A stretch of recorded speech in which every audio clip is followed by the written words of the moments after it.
Hello students. तो आज class +1 unit number 2 kinematics के लेक्चर नंबर 20 में हमारा टॉपिक है वन डायमेंशनल मोशन पार्ट 3।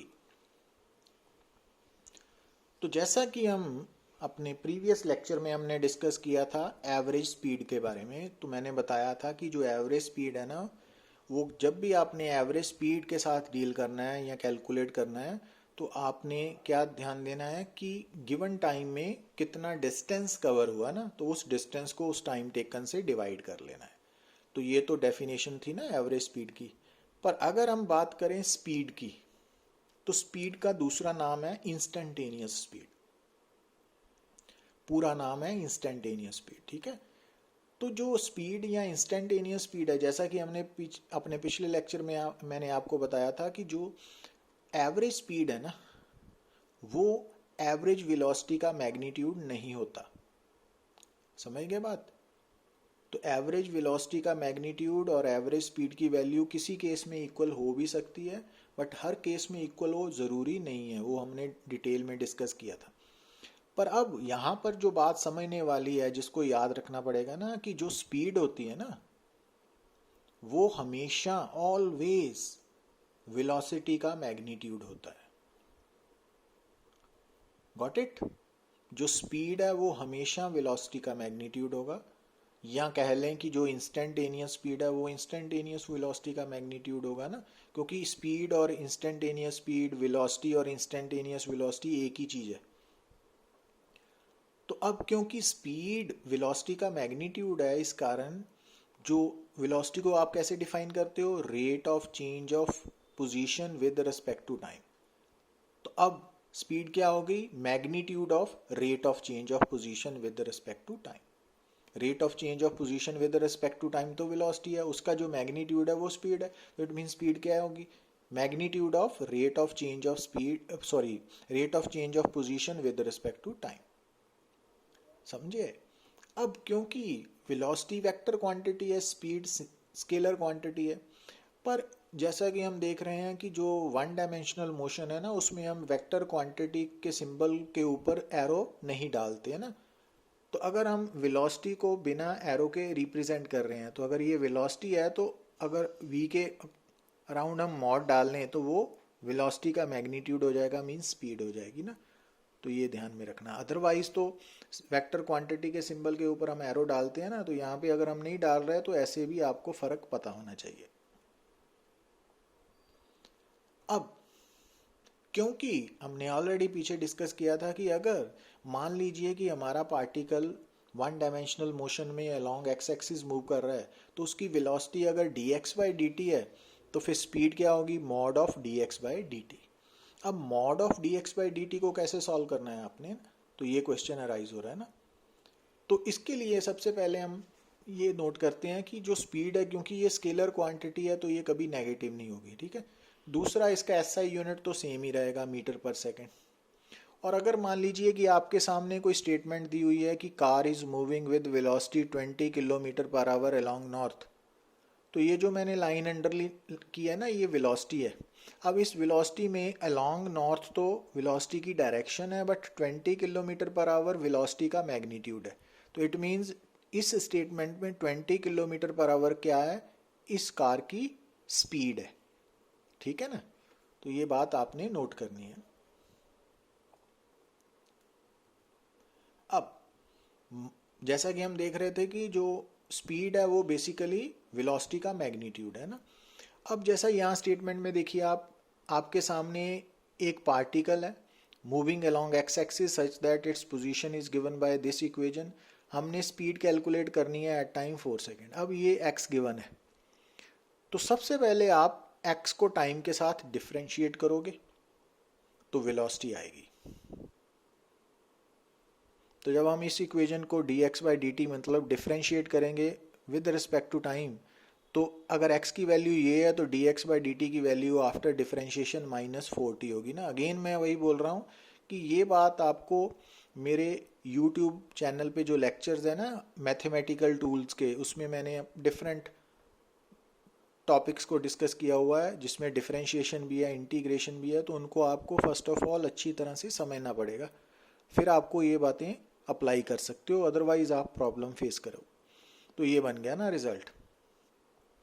अब क्योंकि dx by D T velocity होता है, तो इट मीन्स अगर ये पोजीशन है तो ये वेलोसिटी आ गई। तो अगर हम वेलोसिटी निकालें 4 सेकंड पे, तो t की वैल्यू सब्सिट्यूट की तो -16 मीटर पर सेकंड आ गई। पर उसने स्पीड पूछा है ना, तो ये वेलोसिटी है। तो अब नेगेटिव साइन क्या बता रहा है? वेलोसिटी की डायरेक्शन। ये बता रहा है कि जो बॉडी है ना वो along negative x axis move कर रही है। मगर 16 मीटर पर सेकंड क्या है? वेलोसिटी का मैग्नीट्यूड है ना, तो इट मीन्स स्पीड क्या हो गई? 16 मीटर पर सेकंड। मतलब अगर आपकी वेलोसिटी प्लस माइनस में दी हुई है, ठीक है ना, तो अगर माइनस में दी हुई है तो आपने माइनस साइन को हटा के जब उसका आंसर बोलना है तो वो स्पीड बन जाएगी ना, ये ख्याल रखना है ना मॉड का मीनिंग। अब ये इंपॉर्टेंट बातें हैं, नो डाउट ये हो सकता है आपने 9th-10th में सीखी हो, बट इनको याद रखना पड़ेगा ना अगर नहीं भी सीखी, कि जब हम बोलते हैं कि एक पॉइंट ऑब्जेक्ट मूव कर रहा है, तो जिस डायरेक्शन में बॉडी मूव कर रही है उसको हम डायरेक्शन ऑफ मोशन बोलते हैं। और डायरेक्शन ऑफ मोशन मीन्स जिस डायरेक्शन में बॉडी आगे बढ़ती है ना, मूव कर रही है, तो उसी डायरेक्शन को हम डायरेक्शन ऑफ वेलोसिटी भी बोलते हैं। ठीक है, तो अब तक आपको एवरेज वेलोसिटी एंड वेलोसिटी के में डिफरेंस पता लग गया चाहिए, है ना, कि जो वेलोसिटी है ना उसकी डायरेक्शन हमेशा किस तरफ होती है? जिस डायरेक्शन की तरफ बॉडी मूव कर रही है। अब आज के बाद जब भी आप वेलोसिटी की बात करोगे तो आपने वेलोसिटी के दो पार्ट्स देखने हैं। एक वेलोसिटी का मैग्नीट्यूड जिसको हम स्पीड बोलते हैं, और उसके साथ मल्टीप्लाई किसको करना है? डायरेक्शन ऑफ मोशन को। तो जो वेलोसिटी है ना वो एक वेक्टर क्वांटिटी है, उसके दो पार्ट्स हैं, एक स्पीड और दूसरा डायरेक्शन ऑफ मोशन। ठीक है, और कोई भी जो वेक्टर क्वांटिटी है ना वो तब तक कांस्टेंट रहती है जब तक ना तो उसका मैग्नीट्यूड और ना ही डायरेक्शन में कोई चेंज आए। तो अगर दोनों में से एक में भी चेंज आ रही है तो आप बोलोगे कि वेक्टर क्वांटिटी चेंज हो रही है। मतलब जब भी आपने आगे से किसी वेक्टर क्वांटिटी के साथ डील करना है, क्योंकि जैसा हम वेक्टर्स में पढ़ चुके हैं कि कोई भी जो वेक्टर क्वांटिटी है ना उसका एक तो होता है मैग्नीट्यूड और दूसरी होती है डायरेक्शन, तो दोनों को मिला के वेक्टर क्वांटिटी कंप्लीट होती है। तो जब भी हमसे कोई पूछे कि क्या ये वेक्टर क्वांटिटी कांस्टेंट है कि वेरिएबल है, तो उसके लिए आपने उस वेक्टर क्वांटिटी के मैग्नीट्यूड और डायरेक्शन दोनों को कंसिडर करना है। क्योंकि नॉर्मली हम सिर्फ मैग्नीट्यूड पे ध्यान देते हैं, डायरेक्शन को इग्नोर कर जाते हैं ना, क्योंकि आदत नहीं है हमें। मगर आज के बाद आपने ये अपनी हैबिट में शामिल करना है कि जब भी आप किसी भी क्वांटिटी के साथ डील करो तो सबसे पहले तो आपके माइंड में आना चाहिए कि पहला क्वेश्चन कि क्या स्केलर है कि वेक्टर, तो आपको उसका आंसर मालूम होना चाहिए। तो अगर आपको पता हो कि ये तो वेक्टर क्वांटिटी है, तो साथ में आपके ये क्वेश्चन भी आना चाहिए कि इसका मैग्नीट्यूड भी होगा और डायरेक्शन भी होगी। और अगर उस क्वांटिटी का ना तो मैग्नीट्यूड और ना ही डायरेक्शन, दोनों में से कोई भी चेंज नहीं हो रहा, तो वो क्वांटिटी कांस्टेंट कही जाएगी ना। तो अदरवाइज अगर दोनों में से एक चीज भी चेंज हो रही है ना तो वो क्वांटिटी वेरिएबल हो जाएगी। तो अब जैसा कि आप देख रहे हो कि वेलोसिटी है ना, वेलोसिटी का मैग्नीट्यूड जिसको हम स्पीड बोलते हैं, और वेलोसिटी की डायरेक्शन है जिसको हम डायरेक्शन ऑफ मोशन भी बोलते हैं। तो अगर आपसे कोई पूछे कि वेलोसिटी कांस्टेंट है कि वेरिएबल, तो आपको क्या महसूस हो, आंसर देने से पहले आपने स्पीड और डायरेक्शन ऑफ मोशन पे ध्यान देना है। अब जो आपका स्पीडोमीटर होता है ना, आपका मीन्स व्हीकल्स का ना, तो वो क्या मेजर करता है? स्पीड को मेजर करता है, वेलोसिटी को नहीं, क्योंकि वो डायरेक्शन नहीं बताता, सिर्फ मैग्नीट्यूड ऑफ स्पीड बताता है ना, वेलोसिटी बताता है ना, तो उसको स्पीडोमीटर बोलते हैं। तो अब यहाँ पे देखिए आप कि अभी जैसा मैंने बोला कि वेलोसिटी कब कब यूनिफॉर्म होगी या कांस्टेंट होगी? जब दोनों स्पीड और डायरेक्शन सेम रहेंगी, कांस्टेंट रहेंगी, टाइम के साथ नहीं बदलेंगी। और अगर दोनों में से एक भी बदल रहा है तो आप बोलोगे कि वेलोसिटी तो चेंज हो रही है, वेरिएबल है, नॉन यूनिफॉर्म है। ठीक है ना, तो ये बातें आपको समझ में होनी चाहिए आगे जो टॉपिक्स आने वाले हैं तो उनके लिए। तो अब यहाँ पे देखिए आप कि अगर मान लीजिए कि जिस पॉइंट ऑब्जेक्ट की आप स्टडी कर रहे हो उसमें क्या नोट कर रहे हो कि वेलोसिटी तो चेंज हो रही है। तो अगर वेलोसिटी चेंज हो रही है तो आप क्या कहोगे कि इस ऑब्जेक्ट का मोशन नॉन यूनिफॉर्म मोशन है। और अगर किसी भी ऑब्जेक्ट की वेलोसिटी चेंज हो रही है तो आप क्या बोलोगे कि उसका मोशन क्या है, नॉन यूनिफॉर्म मोशन। और जिस ऑब्जेक्ट का मोशन नॉन यूनिफॉर्म होगा ना तो वो एक्सेलरेशन भी पोजेस करेगा। तो एक नई वेक्टर क्वांटिटी, एक नई फिजिकल क्वांटिटी आ गई जिसको एक्सेलरेशन बोलते हैं। तो अब आपको कैसे मालूम पड़ेगा कि अगर कोई आपसे पूछे कि क्या ये ऑब्जेक्ट एक्सेलरेशन पोजेस कर रहा है कि नहीं, तो उसके लिए आपको उस ऑब्जेक्ट की वेलोसिटी के बारे में स्टडी करनी पड़ेगी। अगर वो ऑब्जेक्ट की वेलोसिटी टाइम के साथ बदल रही है तो आप बोलोगे कि वो ऑब्जेक्ट एक्सेलरेशन पोजेस कर रहा है, ठीक है ना। और उसके मोशन को आप नॉन यूनिफॉर्म मोशन बोलोगे। और दूसरी तरफ अगर आपने देखा कि किसी भी ऑब्जेक्ट की या गिवन ऑब्जेक्ट की जो वेलोसिटी है वो तो कांस्टेंट है, तो तब आप बोलोगे कि इसका मोशन तो यूनिफॉर्म मोशन है और ये एक्सेलरेशन पोजेस नहीं कर रहा, मींस इसकी एक्सेलरेशन जीरो है। तो अब यहाँ से आप देखिए, ध्यान दीजिए कि अगर ऑब्जेक्ट मूव कर रहा है, ठीक है ना, तो वो वेलोसिटी तो जरूर पोजेस करेगा। बिना वेलोसिटी के ऑब्जेक्ट मूव नहीं कर सकता ना। पर अगर ऑब्जेक्ट मूव कर रहा है और मूव करते वक्त उसकी वेलोसिटी कांस्टेंट है तो उसकी एक्सेलरेशन नहीं होगी, मींस उसकी एक्सेलरेशन जीरो होगी। पर अगर मूव करते वक्त उसकी वेलोसिटी चेंज हो रही है तो फिर वो एक्सेलरेशन भी पोजेस करेगा। अब यहाँ पे आपने क्या डिस्टिंग्विश करना है कि अगर कोई ऑब्जेक्ट मूव कर रहा है तो कोई आपसे अगर पूछे कि क्या ये एक्सेलरेशन पोजेस कर रहा है तो उसके लिए आप ये नहीं सोचोगे कि ये मूव कर रहा है तो एक्सेलरेशन होगी ना, क्योंकि अभी हमने यहाँ सामने देख रहे हैं कि अगर कोई ऑब्जेक्ट मूव कर रहा है तो वो एक्सेलरेशन उसकी जीरो भी हो सकती है, नॉन जीरो भी। जीरो कब होगी, जब उसकी वेलोसिटी कांस्टेंट है। मींस अगर कोई ऑब्जेक्ट कांस्टेंट वेलोसिटी से मूव कर रहा है तो वो एक्सेलरेशन पोजेस नहीं करेगा, उसकी एक्सेलरेशन जीरो है। और अगर वो ऑब्जेक्ट नॉन यूनिफॉर्म वेलोसिटी से मूव कर रहा है तो उसकी एक्सेलरेशन जो है वो नॉन जीरो होगी ना। मींस अगर वेलोसिटी कांस्टेंट है तो एक्सेलरेशन जीरो है, अगर वेलोसिटी वेरिएबल है तो एक्सेलरेशन नॉन जीरो होगी। तो ये बातें आपको माइंड में बिठानी पड़ेंगी, ठीक है। अगर आपके सामने कोई ऑब्जेक्ट मूव कर रहा है तो वो वेलोसिटी जरूर पोजेस करेगा, पर उसकी एक्सेलरेशन है कि नहीं है, इसके लिए आपको क्या देखना पड़ेगा कि क्या उसकी वेलोसिटी चेंज हो रही है कि नहीं हो रही। अगर चेंज हो रही है तो एक्सेलरेशन पोजेस करेगा, अगर नहीं हो रही, चेंज कांस्टेंट है, तो वो एक्सेलरेशन पोजेस नहीं करेगा। तो ये बातें भूलनी नहीं है। अब अगली बात, अब आपको कैसे मालूम पड़ा कि वेलोसिटी चेंज हो रही है कि नहीं हो रही। तो एक तो हम डेफिनेशंस पढ़ते हैं ना कि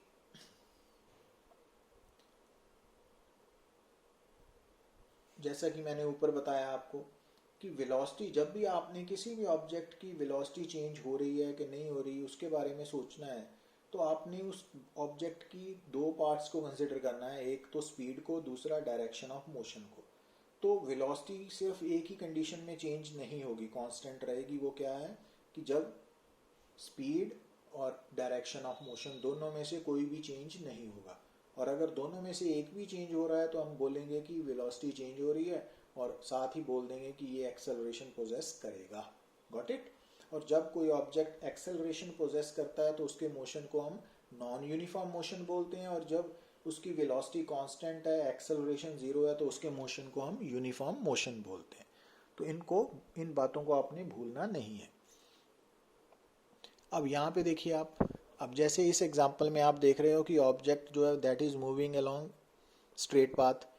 तो आप देख रहे हो कि अलग अलग पॉइंट्स पे हमने ना 3 पॉइंट्स मार्क कर लिए कहीं भी, तो हर पॉइंट पे स्पीड भी सेम है और डायरेक्शन भी सेम है ना।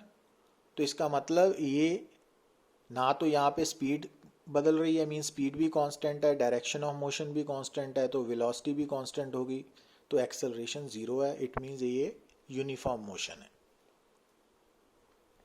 और यहाँ पे देखिए आप कि इसमें हमने पाथ के ऊपर 3 पॉइंट सेलेक्ट कर लिए ना, कोई भी आर्बिट्रेरी चूजन है। तो यहाँ पे आप देख रहे हो कि स्पीड तो चेंज हो रही है, मगर डायरेक्शन ऑफ मोशन सेम है। तो इसका मतलब यहाँ पे स्पीड वेरिएबल है, डायरेक्शन ऑफ मोशन कांस्टेंट है, तो वेलोसिटी वेरिएबल होगी। क्योंकि अभी बोला ना कि स्पीड और डायरेक्शन ऑफ मोशन में से अगर एक भी बदल रहा है, वेरिएबल है, तो वेलोसिटी वेरिएबल होगी, नॉन यूनिफॉर्म होगी। और जब वेलोसिटी नॉन यूनिफॉर्म होगी तो एक्सेलरेशन नॉन जीरो होगी और वो मोशन नॉन यूनिफॉर्म मोशन है। इट मीन्स ये नॉन यूनिफॉर्म मोशन है। अब यहाँ पे देखिए आप, पीछे वाले केस में भी स्ट्रेट लाइन मोशन था, 1D मोशन, और यहाँ भी 1D मोशन है। मगर ये वाला 1D मोशन यूनिफॉर्म मोशन था और ये वाला मोशन नॉन यूनिफॉर्म। इसका मतलब one dimensional motion uniform motion भी हो सकता है और नॉन यूनिफॉर्म मोशन भी हो सकता है ना, समझ गए ना। तो अब फर्क क्या है कि अगर नॉन यूनिफॉर्म मोशन है ना, वन डायमेंशनल मोशन, तो स्पीड बदल रही है, और अगर यूनिफॉर्म मोशन है, वन डायमेंशनल मोशन, तो स्पीड कांस्टेंट है। तो अगर वन डायमेंशनल मोशन पूछें कि हमेशा यूनिफॉर्म होगा तो गलत है ना, वो यूनिफॉर्म मोशन भी हो सकता है, नॉन यूनिफॉर्म भी। अब अगर आपको दिया हो कि एक पार्टिकल स्ट्रेट पाथ फॉलो कर रहा है और स्ट्रेट पाथ में स्पीड बदल रही है, तो वो non uniform one dimensional motion है, और अगर स्पीड कांस्टेंट है तो वो वन डायमेंशनल यूनिफॉर्म मोशन है ना। तो ये बातें भूलनी नहीं है। अब यहाँ पे देखिए कि एक सर्कुलर पाथ पे पार्टिकल मूव कर रहा है with constant speed, means A B C 3 points हमने चूज किए, हर पॉइंट पे स्पीड तो 5 मीटर पर सेकेंड है। बट जब हम, क्योंकि ये circular motion means curved path है ना, ये वन डायमेंशनल तो नहीं है, बट जनरल बात कर रहा हूँ, ये कर्व्ड पाथ है। अब इस कर्व्ड पाथ के ऊपर अगर आपने डायरेक्शन ऑफ वेलोसिटी ड्रॉ करनी है तो कैसे करोगे आप, टेंजेंट ड्रॉ करोगे ना। तो हमने A पॉइंट पे, B पॉइंट पे, C पॉइंट पे टेंजेंट्स ड्रॉ किए। अब आप देख रहे हो कि ये तीनों टेंजेंट्स अलग अलग डायरेक्शन शो कर रहे हैं ना। इसका मतलब सर्कुलर मोशन के दौरान ये तो हो सकता है कि हर पॉइंट पे स्पीड सेम हो, बट डायरेक्शन ऑफ मोशन अलग अलग होगी ना। इट मीन्स सर्कुलर मोशन के दौरान स्पीड कांस्टेंट हो सकती है, बट डायरेक्शन ऑफ मोशन बदलेगी ना, तो वेलोसिटी वेरिएबल ही होगी, तो एक्सेलरेशन नॉन जीरो होगी ना, तो नॉन यूनिफॉर्म मोशन ही होगा। और यहाँ पे देखिए आप कि मान लीजिए कि एक सर्कल है, उसमें पार्टिकल डिफरेंट, अच्छा एक बात और, can a particle be accelerated without speeding up और स्लोइंग डाउन। तो आप देख रहे हो कि इस केस में, क्योंकि आम तौर पे हमें क्या समझ होती है कि अगर कोई बॉडी एक्सेलरेट कर रही है तो या तो उसकी स्पीड बढ़ेगी या कम होगी, बट आप यहाँ सर्कल में देख रहे हो कि यहाँ पर स्पीड कांस्टेंट है, but still acceleration non zero है ना, ये एक्सेलरेशन पोजेस कर रहा है। तो इसका मतलब एक्सेलरेशन तब भी हो सकती है जब स्पीड तो ना कम हो रही है ना ज़्यादा, पर डायरेक्शन ऑफ मोशन बदल रही है ना। तो इस कारण जो पार्टिकल है वो उस वक्त भी एक्सेलरेट हो सकता है जब ना तो वो स्पीडिंग अप है ना स्लोइंग डाउन है ना, तो due to the change in direction of motion. अब यहाँ देखिए आप, अब हमने यहाँ पे शो किया कि पार्टिकल जब मूव कर रहा है A से B से C थे, तो डिफरेंट पॉइंट्स पे स्पीड तो डिफरेंट है और साथ में टेंजेंट्स की डायरेक्शंस भी डिफरेंट आ रही है ना नज़र। तो इसका मतलब इस एग्जाम्पल में स्पीड भी वेरी कर रही है और डायरेक्शन ऑफ मोशन भी वेरिएबल है ना, तो इट मीन्स ये भी नॉन यूनिफॉर्म मोशन है, ठीक है। पर जैसा कि हमने, क्योंकि हम वन डायमेंशनल मोशन में बात कर रहे हैं, तो ये दोनों लास्ट वाली एग्जाम्पल नंबर 3 और 4 ये वन डायमेंशनल मोशन को डिनोट नहीं ना कर रही। तो हमने क्या सीखना है अभी कि वन डायमेंशनल मोशन में यूनिफॉर्म मोशन भी हो सकता है और नॉन यूनिफॉर्म मोशन भी। और अगर वन डायमेंशनल मोशन में यूनिफॉर्म मोशन है तो speed and direction of motion दोनों कांस्टेंट है, बट अगर वन डायमेंशनल मोशन में नॉन यूनिफॉर्म मोशन है तो स्पीड बदल रही है but direction of motion constant है ना। तो ये बातें आपने भूलनी नहीं है। तो ये बात जो हमने डिस्कस किया है ना वो सारा टेबल में शो किया हुआ है ना। अब यहां से देखिए, can a particle having uniform velocity possess variable speed. तो आप देखिए ये यूनिफॉर्म वेलोसिटी है, तो जब अब यहाँ तीनों में नॉन यूनिफॉर्म है। जब वेलोसिटी यूनिफॉर्म है ना तो स्पीड भी यूनिफॉर्म ही होगी, कांस्टेंट होगी, वेरिएबल नहीं हो सकती। पर इसका उलट देखिए, can a particle having constant speed possess variable velocity. तो अब यहाँ देखिए आप, पहले केस में स्पीड कांस्टेंट है पर वेलोसिटी यूनिफॉर्म है, और तीसरे केस में भी स्पीड कांस्टेंट है बट वेलोसिटी वेरिएबल है। तो इसका मतलब जब वेलोसिटी यूनिफॉर्म होगी तो स्पीड को यूनिफॉर्म कांस्टेंट होना ही पड़ेगा। पर अगर स्पीड कांस्टेंट है पहले और तीसरे केस में तो वेलोसिटी यूनिफॉर्म भी हो सकती है, नॉन यूनिफॉर्म भी। तो इट मीन्स अगर पार्टिकल कांस्टेंट स्पीड पोजेस कर रहा है तो उसकी वेलोसिटी वेरिएबल हो भी सकती है, नहीं भी हो सकती ना। पर अगर स्पीड वेलोसिटी कांस्टेंट है तो स्पीड भी कांस्टेंट होगी, फिर वेरिएबल नहीं हो सकती। अब हम बात कर रहे हैं एवरेज एक्सेलरेशन की। अब एवरेज एक्सेलरेशन क्या है बेसिकली, तो याद क्या रखना है कि जैसे एवरेज वेलोसिटी एवरेज को डिफाइन किया था ना हमने, ratio of displacement to time taken, पर जो वेलोसिटी थी वो अलग थी। उसी तरह एवरेज एक्सेलरेशन एंड एक्सेलरेशन ये डिफरेंट क्वांटिटीज हैं, ये सेम नहीं है। हाँ, ये किसी कंडीशन में सेम हो सकती हैं बट हमेशा इक्वल नहीं है, इस कारण इनको सेपरेटली याद रखना है ना आपने, कंफ्यूज नहीं होना। अब जैसे यहाँ पे देखिए आप, अगर हमसे कोई पूछे कैलकुलेट एवरेज एक्सेलरेशन कैलकुलेट कैसे करनी है, तो अगर हमें उसकी डेफिनेशन मालूम होगी कि average acceleration basically ratio of change in velocity to time taken है, कि गिवन टाइम इंटरवल में अगर किसी पार्टिकल की वेलोसिटी बदल रही है तो वेलोसिटी कितना चेंज हुई डिवाइडेड बाय टाइम टेकन, तो उस रेशियो को हम एवरेज एक्सेलरेशन बोलते हैं। और चेंज इन वेलोसिटी कैसे निकालोगे आप, फाइनल वेलोसिटी से इनिशियल वेलोसिटी सब्ट्रैक्ट करोगे। अब जब आप final change in velocity means average acceleration निकालने के लिए आपको चेंज इन वेलोसिटी निकालनी पड़ेगी, और चेंज इन वेलोसिटी निकालने के लिए आपको फाइनल वेलोसिटी से इनिशियल वेलोसिटी सब्ट्रैक्ट करनी पड़ेगी। अब वेलोसिटी को, फाइनल वेलोसिटी को आप जब इनिशियल वेलोसिटी को सब्ट्रैक्ट करोगे तो वो तो वेक्टर सब्ट्रैक्शन बनेगी ना, तो यहाँ पे वो सिंपल रूल्स नहीं लगेंगे, ठीक है ना। जब हम ये एक्सप्रेशन लिखते हैं यहाँ पे कि मान लीजिए कि एक particle along x axis move कर रहा है, तो जब वो at time t1 p1 position पे है तो उस वक्त उसकी वेलोसिटी है v1, और फाइनल टाइम t2 पे उसकी पोजीशन p2 है तब उसकी वेलोसिटी v2 है।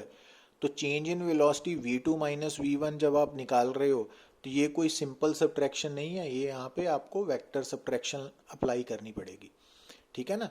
तो मतलब अब कैसे करोगे अप्लाई, तो याद रखना है कि वन डायमेंशनल मोशन में क्योंकि स्ट्रेट पाथ है तो स्ट्रेट पाथ की सिर्फ दो ही डायरेक्शंस है ना, तो आपने चेंज इन वेलोसिटी निकालते वक्त, कब, इन वन डायमेंशनल मोशन, आपने जो स्ट्रेट पाथ है ना उसकी एक साइड, एक डायरेक्शन को प्लस और दूसरी को माइनस मान लेना है। तो जौन सी भी वेलोसिटी पॉजिटिव की तरफ है तो वो प्लस आएगी, और जो नेगेटिव की तरफ है उसको माइनस साइन के साथ मिला के यहाँ पे v2 v1 की जगह पे सब्स्टिट्यूट करना है। वो अभी आप आगे न्यूमेरिकल में सीखोगे। तो ये वही बताया है कि v2 minus v1 is equal to delta v जो है ना वो चेंज इन वेलोसिटी है, और वो कैसे निकाली जाएगी, एज पर वेक्टर सब्ट्रैक्शन। अच्छा, अब ये बात आप पहले नोट कर लीजिए, क्योंकि जो एवरेज एक्सेलरेशन है ना वो वेक्टर क्वांटिटी है, और उसकी डायरेक्शन आपने कौन सी लेनी है, जिस डायरेक्शन में वेलोसिटी चेंज हो रही है। तो जब भी आपने एवरेज एक्सेलरेशन की डायरेक्शन बतानी है तो उसके लिए आपने चेंज इन वेलोसिटी कैलकुलेट की है ना, तो जो चेंज इन वेलोसिटी की डायरेक्शन है वही एवरेज एक्सेलरेशन की डायरेक्शन होगी, और SI यूनिट इसका मीटर पर स्क्वायर सेकंड होगा ना। अब ऐसे ये देखिए आप, अब स्टेटमेंट पढ़िए, a point object is moving along a straight path such that its velocity is changed from 10 metre per second along north to 15 metre per second along north। तो 10 metre per second along north initial velocity है, 15 metre per second along north final velocity है। अब straight path है और एक direction अगर north है तो दूसरी साउथ होगी ना, तो वो हमने डायग्राम में शो कर ली। अब सबसे पहले हमने क्या मान लिया कि हमने कहा कि हम नॉर्थ वाली डायरेक्शन को प्लस लेंगे और साउथ वाली को माइनस लेंगे ना। अब जो इनिशियल वेलोसिटी है उसकी डायरेक्शन भी नॉर्थ की तरफ है और फाइनल की भी नॉर्थ की तरफ। अब हमने नॉर्थ को प्लस लिया है ना, तो इट मीन्स इनिशियल भी +10 होगी, फाइनल भी +15 होगी। तो अब जब आप एवरेज वेलोसिटी निकालोगे, change in velocity over time taken तो 10 सेकंड दिया हुआ है ना। अब फाइनल और initial with proper sign substitute किया तो आपका आंसर पॉजिटिव आ रहा है ना। तो पॉजिटिव पॉजिटिव यहाँ पे नॉर्थ को रिप्रेजेंट कर रहा है ना। इसका मतलब इस न्यूमेरिकल में जो एवरेज एक्सेलरेशन है ना वो नॉर्थ की तरफ है, उसकी डायरेक्शन, और मैग्नीट्यूड 1/2 मीटर पर स्क्वायर सेकंड है ना। समझ आई बात। अब यहाँ देखिए आप, A point object is moving along a straight path such that its velocity change from 10 meter per second along east to 8 meter per second along west in time 10 second. Find the magnitude and direction of average acceleration. तो अब अच्छा, अगर यहाँ पे आप दोनों numericals में अगर आप पहले चेंज इन वेलोसिटी निकालते हो तो उसको टाइम टेकन से डिवाइड करते हो तब भी एवरेज एक्सेलरेशन आएगी ना। तो अब यहाँ पे कौन सी दो डायरेक्शंस इन्वॉल्व हैं, ईस्ट एंड वेस्ट। तो स्ट्रेट लाइन है ना, तो एक वेस्ट है एक ईस्ट है, तो हमने वेस्ट को पॉजिटिव ईस्ट को नेगेटिव मान लिया ना। उल्टा भी कर सकते हैं आप, तो वो कोई फर्क नहीं पड़ेगा। अब इनिशियल ईस्ट की तरफ है, फाइनल वेस्ट की तरफ है, तो इसका मतलब जो इनिशियल है वो नेगेटिव के साथ होगा और फाइनल पॉजिटिव के साथ आएगा ना। ये ध्यान में रखना आपने। तो अब जब हमने एवरेज एक्सेलरेशन निकाली वो प्लस आ गई ना, तो प्लस वेस्ट है ना, तो इसका मतलब जो एवरेज एक्सेलरेशन है उसका मैग्नीट्यूड तो 1.8 मीटर पर स्क्वायर सेकंड है अलोंग वेस्ट। अब अगर मान लीजिए आपने इसको प्लस और इसको माइनस माना होता है ना, तो फिर यहाँ पे माइनस आना था, तो ये माइनस और ये माइनस मतलब डायरेक्शन वेस्ट ही रहनी थी, तो वो फर्क नहीं पड़ना था ना, फाइनल आंसर सेम ही रहना था ना। Got it. अब यहां पे देखिए आप, अब प्रॉब्लम में क्या गिवन है आपको, a point object is moving with velocity 4, this one, ये 6 है ना, और हमने एवरेज एक्सेलरेशन निकालनी है बिटवीन टाइम 0 to 2 सेकेंड। तो हमने वेलोसिटी वाली expression in terms of time note कर ली। अब इनिशियल टाइम 0 को t1 मान लिया। अब अगर आप 0 को इक्वेशन नंबर 1 में सब्स्टिट्यूट करोगे है ना टाइम 0 को, तो जो वेलोसिटी आएगी वो इनिशियल टाइम वाली आएगी, मीन्स उसको v1 बोलेंगे ना हम। और जब आप फाइनल टाइम 2 सेकेंड को t2 मान लेते हो तो वो वैल्यू को आप इक्वेशन 1 में पुट करते हो, तो वहाँ से जो v की वैल्यू आएगी वो फाइनल वेलोसिटी v2 बन जाएगी ना हमारे लिए। v1 भी लिख सकते हो, vi भी, vf भी है ना, वो इमटेरियल है। तो अब एवरेज एक्सेलरेशन क्या होगी, ठीक है ना, प्लस आने का मतलब अलोंग पॉजिटिव एक्स डायरेक्शन है। अब यहां देखिए आप, अब यहां पर पार्टिकल मूव कर रहा है अलोंग एक्स एक्सिस और उसकी पोजीशन गिवन है, पर निकालनी है एवरेज एक्सेलरेशन है। तो अब यहां पर आपको सबसे पहले यहां पे आपको पोजीशन टाइम इक्वेशन दी हुई है ना, तो आपको वेलोसिटी टाइम इक्वेशन बनानी पड़ेगी। उसके लिए आपको पता होना चाहिए कि पोजीशन से वेलोसिटी डिफरेंशिएशन से बनती है ना। तो इसका मतलब आपको ये इक्वेशन जो दी हुई है नंबर 1, उसको आपको टाइम के साथ डिफरेंशिएट करना पड़ेगा। तो इट मीन्स अगर पोजीशन वाली इक्वेशन ये है तो वेलोसिटी वाली इक्वेशन 4 बन गई ना, ये बनानी पड़ेगी, जबकि पिछली प्रॉब्लम में ये गिवन थी ना। अब इस इक्वेशन में आप क्या करोगे, इनिशियल टाइम 1 सेकेंड है, वो इक्वेशन 4 में पुट करोगे तो वहाँ से इनिशियल वेलोसिटी v1 आ जाएगी, और फाइनल टाइम 3 सेकेंड है जो t2, उसको अगर आप इक्वेशन 4 में सब्स्टिट्यूट करोगे तो v2 आ जाएगी ना। तो अब फार्मूला ऑफ एवरेज एक्सेलरेशन में सब्स्टिट्यूट करो, आंसर आ गया। अगेन पॉजिटिव आंसर का मतलब कि जो एक्सेलरेशन है वो पॉजिटिव एक्स डायरेक्शन की तरफ है, ठीक है ना। तो इस तरह से आपको ये सॉल्व करने पड़ेंगे। तो थैंक यू वेरी मच।